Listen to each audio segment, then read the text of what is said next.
तो अब हम आगे बढ़ते हैं कुछ बेटर प्रोजेक्ट्स की तरफ। हम GPIO पिंस का यूज करेंगे जिससे कि हम इनपुट और आउटपुट ले सकते हैं। ये हमारा ब्रेडबोर्ड है। इसके अंदर हमारे पास कुछ वर्टिकल और हॉरिजॉन्टल ऐसे आपको पॉइंट्स मिलेंगे। तो ओरिजिनल जो हमारा नोड MCU था उसको मैंने यहाँ फिट किया है।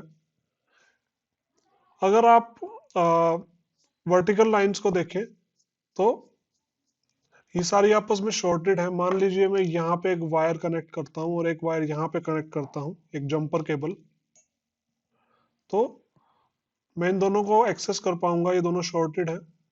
इसको मैंने यहाँ फिट किया, इसको मैंने यहाँ कनेक्ट किया, तो ये दोनों वायर्स आपस में कनेक्टेड हैं। मैं यहाँ पे कुछ कनेक्ट करूँ और यहाँ कुछ कनेक्ट करूँ तो वो दोनों आपस में शॉर्टेड होंगे।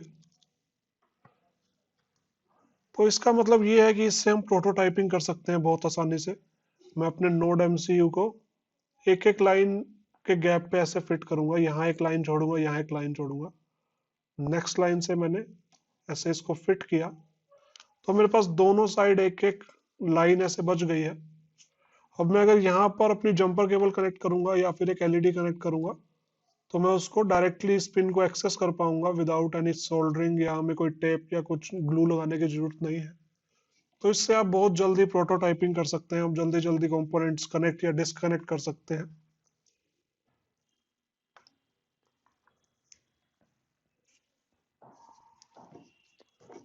एक बार हम डेटा शीट को दोबारा देखते हैं इस एग्जांपल के लिए। डेटा शीट में हमारे पास बहुत सारे GPIO पिंस हैं। GPIO 1 है, 3 है, 15, 13, 12, 14। तो मैं आपको मैग्नीफाइंग ग्लास में एक बार यहाँ पे दिखाता हूँ। आप USB के इस साइड देखेंगे इन पिंस को। ये एक 3.3 वोल्ट की पिन है, ये ग्राउंड की पिन है। जो ग्राउंड की पिन होती है वो नेगेटिवली चार्ज होती है और 3.3 हमारी वोल्टेज देगी। तो अगर हम इस दोनों के बीच में एक चीज लगाते हैं, फर्स्ट पिन और सेकंड पिन USB टर्मिनल के लेफ्ट साइड में, अगर मैं यहाँ पे एक LED या फिर कोई भी इलेक्ट्रिक कंपोनेंट लगाता हूँ, एक बजर लगाता हूँ या कुछ भी लगाता हूँ, तो मेरे पास साउंड या लाइट आएगी क्योंकि ये कांस्टेंट इन दो टर्मिनल्स पे हमारे पास वोल्टेज आ रही है। इससे अगली जो पिन है वो एक GPIO पिन है जिसपे TX लिखा है। इसके और भी यूजेस हैं लेकिन अभी हम सिर्फ GPIO पे फोकस करते हैं। GPIO 01 पिन है ये वाली, थर्ड पिन। तो इसको हम कंट्रोल करेंगे अपने कोड से। जो हमारा LED था वो GPIO पिन 2 के ऊपर था। हमने जब वहां पे एक कांस्टेंट लिया था हमारे कोड में, कोड पे वापस चलते हैं।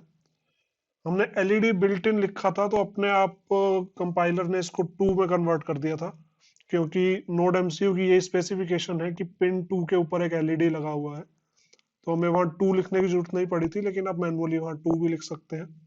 अभी हमें पिन 1 पे काम करना है तो हम LED बिल्ट इन की जगह 1 लिखेंगे।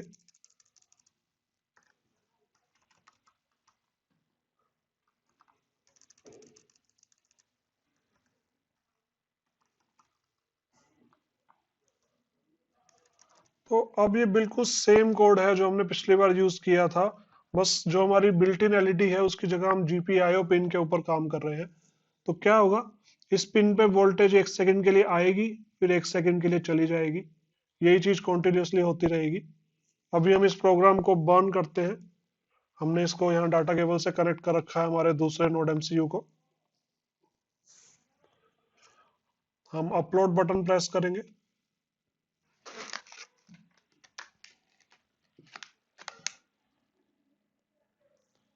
ब्लिंकिंग शुरू हो जाती है यहाँ पे जब एक प्रोग्राम अपलोड होना शुरू होता है। आपको यहाँ स्लो ब्लिंकिंग दिख रही है।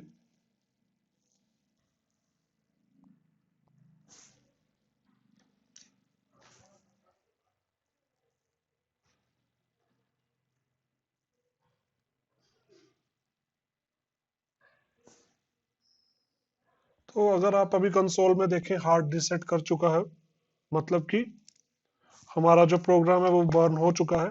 अब देखिए ये वाली LED ब्लिंक करना बंद कर चुकी है क्योंकि हमने प्रोग्राम में इस LED के बारे में कुछ नहीं लिखा अभी। अभी हम GPIO पिन पे अगर एक वोल्ट मीटर लगा के देखें या फिर एक बल्ब लगा के देखें, तो वो ब्लिंक करेगा। तो डेटा शीट में हम पिन 1 पे हमने कोड किया है, तो हम जो TX के बगल में जो पिन है उससे कनेक्ट करेंगे। और नेगेटिव टर्मिनल के लिए आपको एक ग्राउंड पिन जरूर चाहिए। आप अगर डाटा शीट में देखें, हमारे पास 4 ग्राउंड पिन है। मैं किसी में भी कनेक्ट कर सकता हूँ, लेकिन क्योंकि GPIO पिन के बिल्कुल बगल में हमारे पास एक ग्राउंड पिन है, तो मैं इन दोनों को एकदम साथ साथ ऐसे कनेक्ट करूंगा। तो ये TX लिखा है जो हमारी GPIO है, इसके साथ GND लिखा है।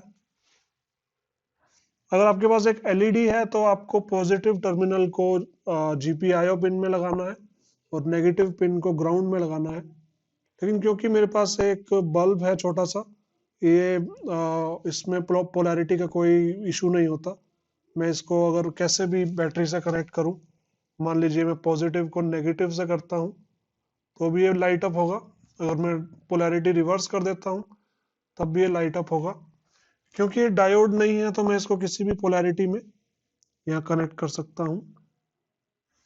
सेकंड पिन GND में एक टर्मिनल में इसका पुश करूंगा और एक TX के अंदर पुश करूंगा।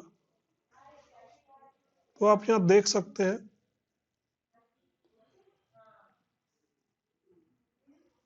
हमारा LED जो है वो 1 सेकंड के लिए ऑन होता है और उसके बाद ऑफ हो जाता है।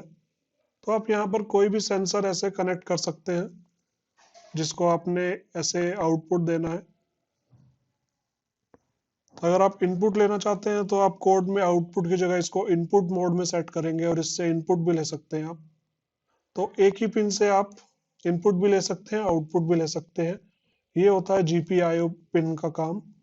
और ब्रेडबोर्ड का हम यूज कर रहे हैं जिससे हमें कोई सोल्डरिंग नहीं करनी पड़ी और ऐसे हम आउटपुट इसका ले पा रहे हैं। आप यहाँ पर एक बजर भी लगा सकते हैं जो कि साउंड प्रोड्यूस करेगा। जैसे ही इसके साथ आप और सेंसर्स लगा सकते हैं, उन सेंसर्स के बेसिस पे आप इस पिन पे आउटपुट निकाल सकते हैं। ऐसे ही आपके पास बहुत सारी पिन्स हैं यहाँ पे। GPIO की अराउंड 10 पिन्स हैं नोड MCU के अंदर। उन 10 पिन्स के ऊपर आप अलग अलग इनपुट और आउटपुट डिवाइसेस कनेक्ट कर सकते हैं। आपको ग्राउंड वाली पिन भी चाहिए, ग्राउंड पिन में आप मल्टीपल टर्मिनल्स ऐसे कनेक्ट कर सकते हैं। आप यहाँ पे मान लीजिए एक और LED पिन 2 से कनेक्ट करना चाहते हैं, आप पिन 2 में कनेक्ट करके उसकी दूसरी वायर इसकी भी ग्राउंड में डाल सकते हैं, तब भी वो काम करेगी। इससे नेक्स्ट वीडियो में हम बात करेंगे कुछ और सेंसर्स के बारे में। हम कुछ और GPIO पिन से कनेक्ट करके कुछ एक्शंस लेने की कोशिश करेंगे। मिलते हैं नेक्स्ट वीडियो में। Thank you.